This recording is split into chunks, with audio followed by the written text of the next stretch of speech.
Social media has become a huge part of everyday life in today's society. It has been expanding and evolving ever since the creation of the internet in the late 1960s. Back then, it was used to share news and information with others in one common space, the internet. Although it is still used for those same reasons, it has grown so much and now has different branches within the social media world.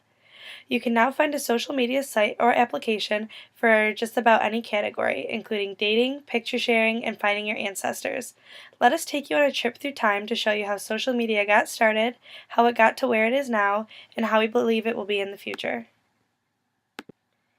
Social media wouldn't be possible without the invention of the internet. The internet was not created by one sole person, but by many people over time.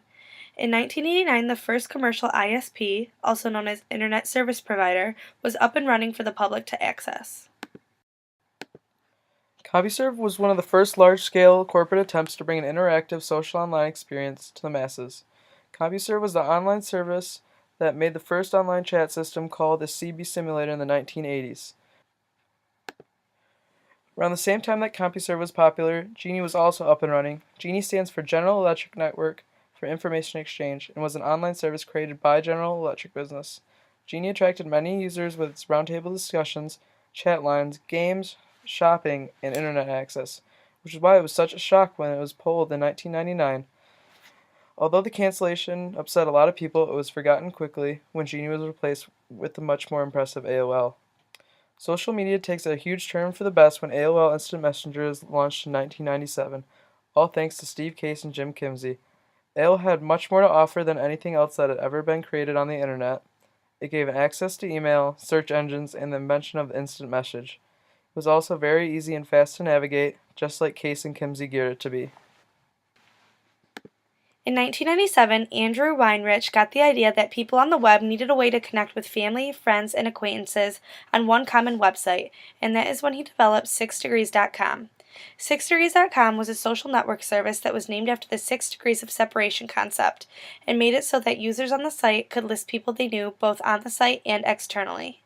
Users could send messages and post bulletin board items to people in their first, second, and third degrees, and then see their connection to any other user on the site. This was a nice way to connect with others and get in contact with people, but it unfortunately died in 2001, being replaced by much more successful networking sites. Here comes the 2000s. With technology taking the world by storm, cell phones are becoming very relevant along with frequent use of the internet by the average American. This budding industry has many first-time buyers in the early 2000s and it only progresses throughout the upcoming years. In these early years, many people were using the internet for the first time. With all these new users joining the internet experience, we had a website called Friendster come along, which was one of the first legitimate social media websites to be created, and it was introduced in 2002. It enabled users to message one another and share media. It also had prospects of a dating website with a notable feature that encouraged you to make friends with those who are close to members that you've already added. This site gained 3 million users in just 3 months, but the excessive number of people logging in proved to be too much for the site, and it started to have problems leading to a decline in use. Eventually, it was considered obsolete to society and was turned into a game website very popular in Asia. This downfall led us to MySpace. Created in 2003, it was the social media king at its height. MySpace had many features that were new to the social media world, including a large music area, customizable themes for your profile, and a Tops Friends list. It did a great job of personalizing social media and allowing a lot of user choice as to their MySpace experience. Users were able to private message other members and post comments to their page, and eventually introduced a MySpace chat between friends. It fell to the king of social media, Facebook, and has become mostly for music. They tried revamping the website but had very little success. YouTube was created by former PayPal employees Chad Hurley, Steve Chen, and Jawed Karim. The idea was born at a dinner party in San Francisco, California, about a year before the official launch. Karim's idea for what became YouTube came from two key events in 2004, which were Janet Jackson's wardrobe malfunction at the Super Bowl and the devastating tsunami in the Indian Ocean.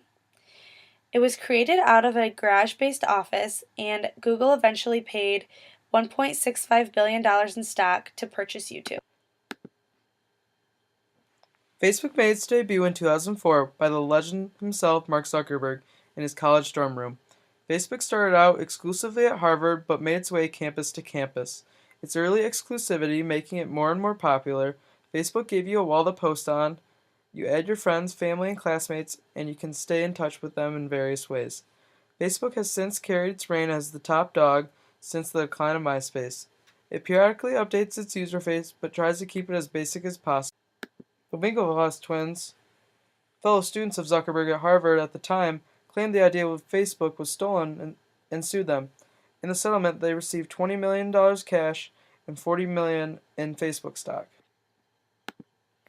Twitter is a close number 2 to Facebook. It shares little similarities with Facebook and is more about posting blurbs and thoughts than keeping track of friends. Instead of friends, you have followers. Being a follower, you're able to receive the person's tweets and tweet back to them. Its main purpose is live updates to what a person is doing or thinking. The site was launched in 2006 and over time has gained millions of users. Celebrities have even taken a liking to it and have many followers. With social media, like everything else, creators have to find a way to make a profit. Like newspapers, social media took to advertisements. The site agrees to post advertisements for the company in return for money. This method helps out both parties. One gets paid and the other gets prime ad space on a popular website with heavy traffic. Among the websites listed, a whole category of niche websites came about with different services provided to cater to certain interests of people.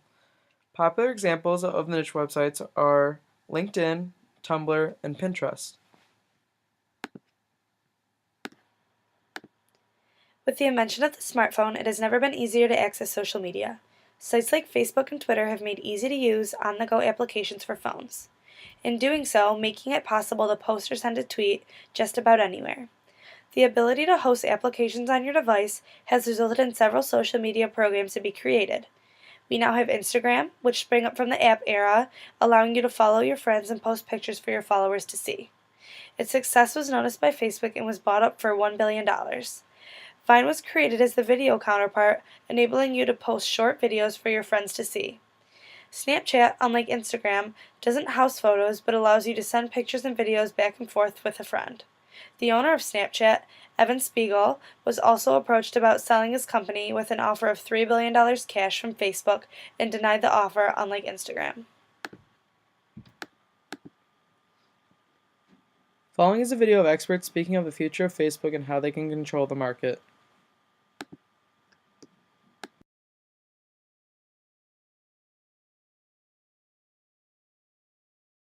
It's like urban warfare in social media.